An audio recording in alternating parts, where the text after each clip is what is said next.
Assalamualaikum warahmatullahi wabarakatuh. Alhamdulillah wassalatu wassalamu ala rasulillah wa ala alihi washabihi wa mawalah. Mahasiswa yang berbahagia, ya alhamdulillah kita pada pagi ini atau hari ini kita bisa berkumpul walaupun melalui media daring. Dalam kesempatan ini kita akan sama-sama membahas tentang hukum perkawinan. Nah, hukum perkawinan itu bagian dari hukum Islam. Hukum Islam itu bagian dari ajaran Islam. Sebagaimana kita ketahui bersama bahwa ajaran Islam itu ada 3 komponen. Pertama adalah akidah, keimanan. Yang kedua syariah atau hukum. Yang ketiga akhlak, moral atau etika. Yang akan dibahas yang nomor 2 yaitu syariah. Dari syariah lahir fikih. Nama lain dari syariah dan fikih adalah hukum Islam. Nah, hukum Islam itu luas sekali. Ada hukum perkawinan, ada hukum waris, ada hukum wakaf, ada hukum zakat, ada hukum perikatan Islam, ada hukum tata negara Islam, ada hukum pidana Islam, dan lain-lain. Nah, dalam kesempatan ini saya akan membahas mengenai hukum perkawinan. Materi yang akan dibahas ada 3 topik inti. Yang pertama adalah pengertian perkawinan, yang kedua adalah asas-asas perkawinan, dan yang ketiga hukum nikah atau hukum perkawinan. Yang pertama, kawin atau nikah dalam bahasa Arab, menurut bahasa itu bisa berarti berkumpul. Asal berkumpul itu sudah kawin. Kemudian bisa diartikan juga bersetubuh. Kemudian bisa diartikan juga akad atau ikatan. Itu menurut bahasa atau menurut etimologis. Sedangkan menurut terminologis atau menurut para pakar hukum Islam dan peraturan perundang-undangan, kawin itu para pakar hukum Islam memberikan definisi baik dari kalangan pakar hukum Islam klasik maupun kontemporer. Yang pertama, kawin menurut Wahbah al-Juhaili, beliau memberikan definisi bahwa kawin itu adalah akad yang membolehkan terjadinya istimna atau persetubuhan dengan seorang wanita atau melakukan wati atau berkumpul selama wanita tersebut bukan wanita yang diharamkan, baik dengan sebab keturunan ataupun sebab sepersusuan. Artinya apa? Ya, kalau yang diharamkan itu karena keturunan, tidak boleh nikah kepada adik, kepada kakak, ada hubungan saudara, atau sepersusuan, itu pun tidak boleh. Misalkan ya, ada bayi nangis terus, ini jam 2 malam kok bayi nangis terus, kasihan dong. Ada tetangga yang baik hati, ibu kenapa si ade nangis terus? Kata si ibu, habis saya tidak punya ASI. Nah, si ibu yang baik hati kemudian menyusukan kepada bayi tersebut. Nah, karena disusukan oleh tetangga berarti ada hubungan sepersusuan. Bukan tidak boleh menyusukan bayi tetangga, tetapi nanti ada hubungan sepersusuan sehingga haram untuk nikah nanti anaknya. Kemudian selanjutnya menurut Hanafiyah, beliau memberikan definisi juga mengenai perkawinan. Kita ingat Hanafiyah itu merupakan salah satu madhab yang 4. Hanafiyah memberikan definisi kawin itu adalah akad yang memberi faidah untuk melakukan mut'ah. Mut'ah itu bersenang-senang selama secara sengaja. Artinya apa? Kehalalan seseorang laki-laki untuk bersenang-senang dengan seorang wanita selama tidak ada faktor yang menghalangi sahnya pernikahan. Secara syar'i tentunya, secara agama, secara syariat Islam. Itu menurut Hanafiyah. Sekarang bagaimana menurut Al-Malibari? Al-Malibari memberikan definisi mengenai perkawinan adalah akad yang mengandung kebolehan melakukan persetubuhan yang menggunakan kata-kata nikah. Selanjutnya Muhammad Abu Jahroh, beliau memberikan definisi mengenai perkawinan adalah akad yang menimbulkan akibat hukum berupa halalnya melakukan persetubuhan antara laki-laki dengan perempuan dan nantinya saling tolong menolong serta menimbulkan hak dan kewajiban di antara keduanya.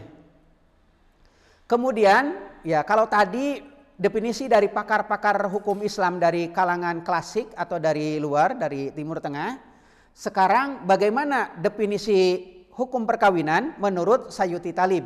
Kita ingat Sayyuti Talib itu adalah dosen hukum Islam di UI Jakarta ya. Beliau memberikan definisi juga mengenai perkawinan adalah suatu perjanjian yang suci, kuat dan kokoh untuk hidup bersama secara sah antara seorang laki-laki dengan seorang perempuan. Apa tujuannya? Membentuk keluarga yang kekal, santun menyantuni, kasih mengasihi, tentram dan bahagia. Lanjut Hajairin. Hajairin juga ini pakar hukum Islam dari dosen UI almarhum. Hajairin itu bukan hanya pakar hukum Islam, juga pakar hukum adat di mana? Di Sumatera ada Universitas Hajairin. Beliau memberikan definisi mengenai perkawinan adalah inti dari sebuah perkawinan adalah hubungan seksual. Menurut dia tidak ada nikah apabila tidak ada hubungan seksual.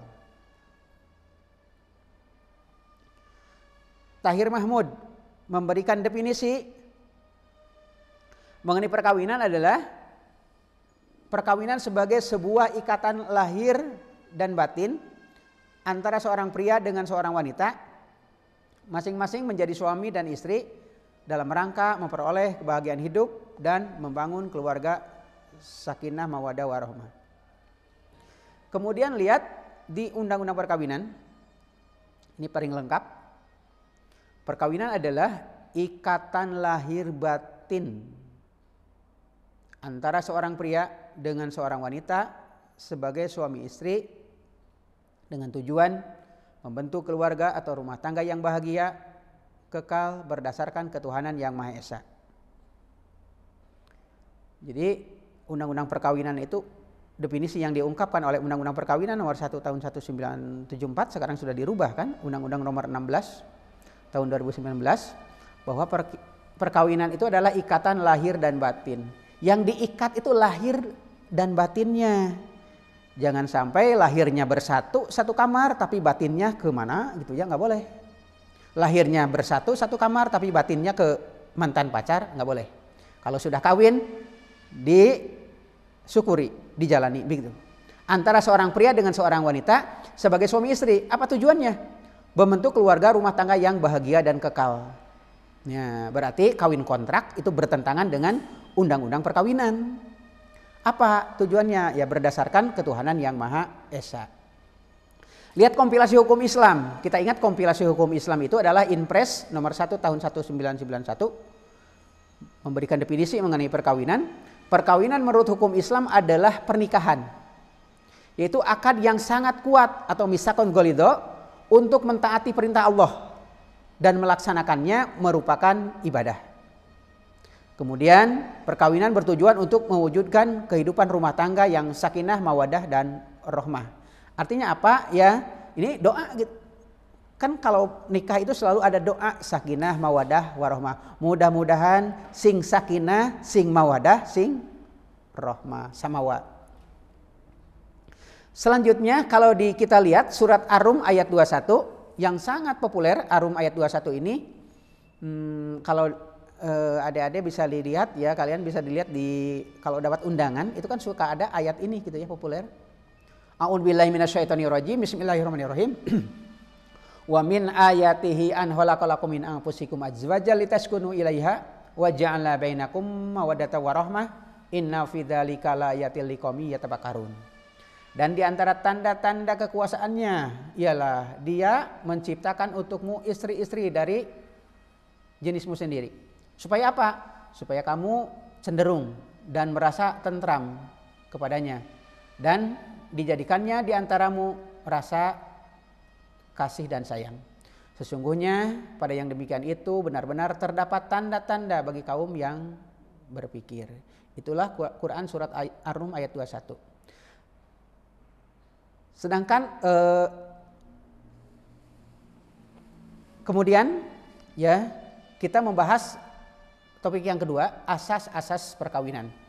Prinsip-prinsip perkawinan. Asas itu bahasa Arab ya. Yang pertama adalah asas perkawinan itu adalah membentuk keluarga bahagia dan kekal. Berarti kalau tidak bahagia dan kekal itu berarti keluar dari asas perkawinan. Yang kedua harus berdasarkan pada hukum agama.